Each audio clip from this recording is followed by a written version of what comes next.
other youths out there today? Okay, like I said, I mentioned about the writers having the need to be versatile in what they do. So, for instance, when I started out with just only fiction writing. But as time went by, my first blog, akin writes the blogspot.com, I got a job offer from somebody on the internet that just saw something that was following my blog. It was someone I've never met. We've met just once. We later met a couple of years after, and it was just impressed like, oh, you're a young person, you write daily, you push your content and all of that. But he wanted me to do entertainment, but I was doing more of fiction. And I just said, okay, I was going to try to write on entertainment. So, as a writer, we've been able to provide jobs for some people where brands come and be like, oh, you have a body of writers, we're looking for writers, can you get us writers? Not just writers, good writers that can fit into what our organization does.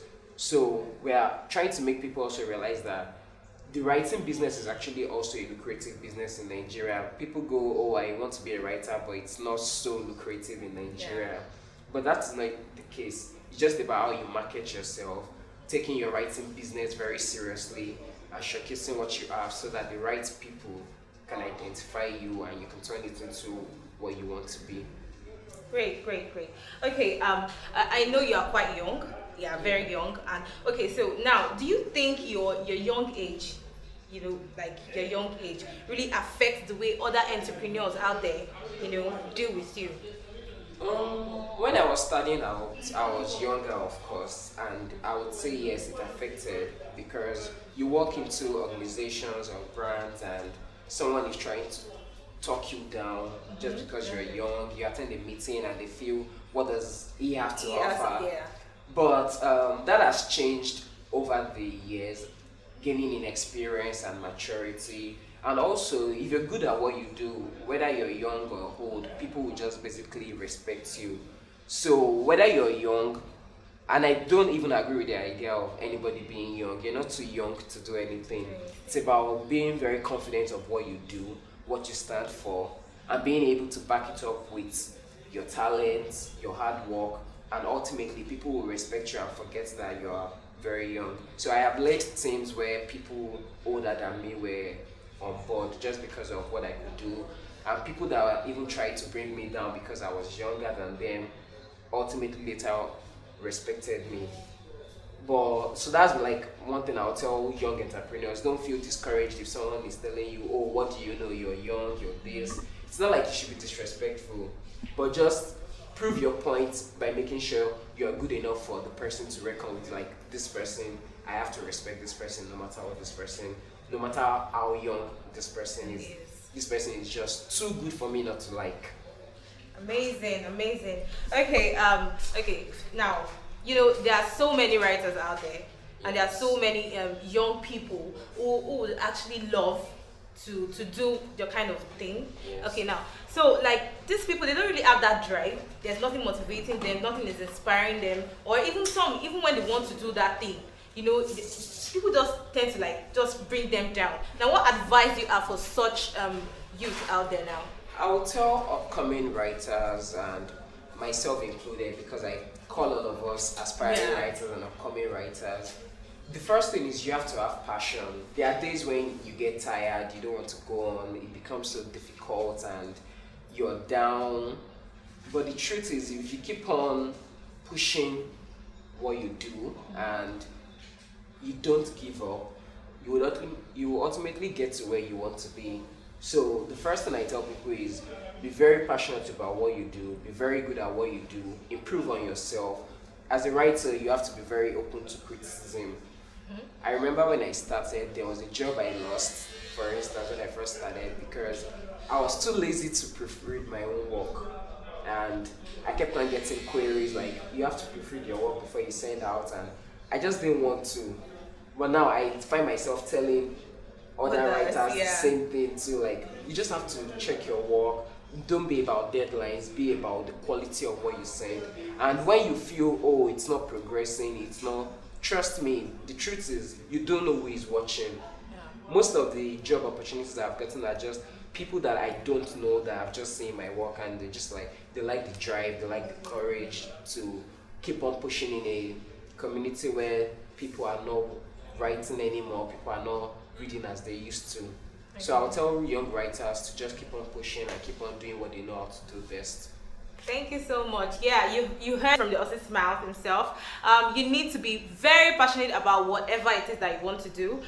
You need to have that drive, that motivation must be in you for you to be able to come out successful in this business. Now, I love this part of the show, really, Mr. Akiwale. I love this part of, like, when I get to ask you some kind of questions, like, I need a very good answer from you. Now, looking at the past government, that's the Goodluck Jonathan government, and our President Buhari's regime, like, which would you actually pick?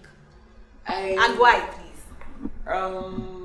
If we're all very much aware that Nigerians voted because they wanted change, and I would say that I'm still very optimistic about this administration because change takes time, and the Nigerian populace are very, very impatient.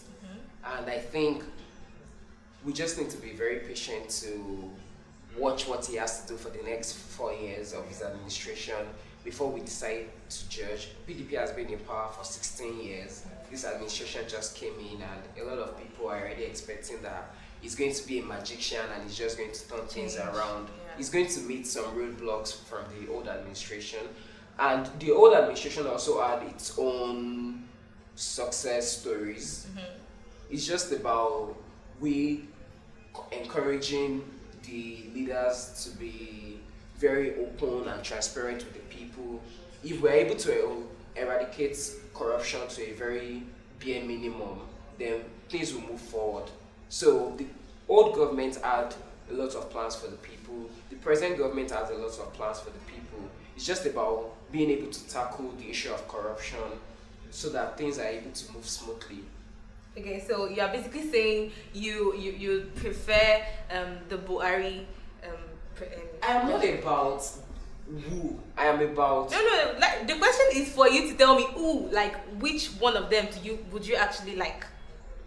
I'm more about who is able to effect the change that Nigeria so desires. Okay, so since President Buhari has not finished, now we can't really judge. Yes, I'm more about who is able to effect that change that we need.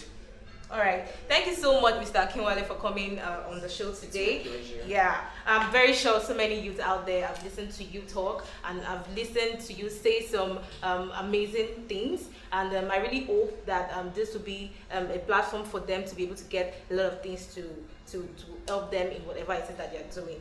All right, guys. Thank you so much for staying with us on the show today. Like, it's been amazing. I'm very sure you guys learned one or two things. Yeah, and do not forget to follow us on our social media platform showing on your screen right now. Okay, and I still remain your host, Omojel Anna. Until we meet next time, stay kind and beautiful.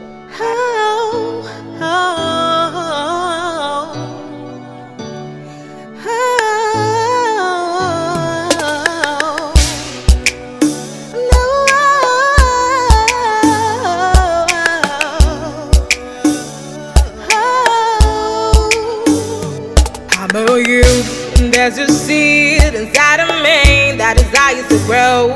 Stars are not made overnight. Life is easy when you're free to be who you wanna be.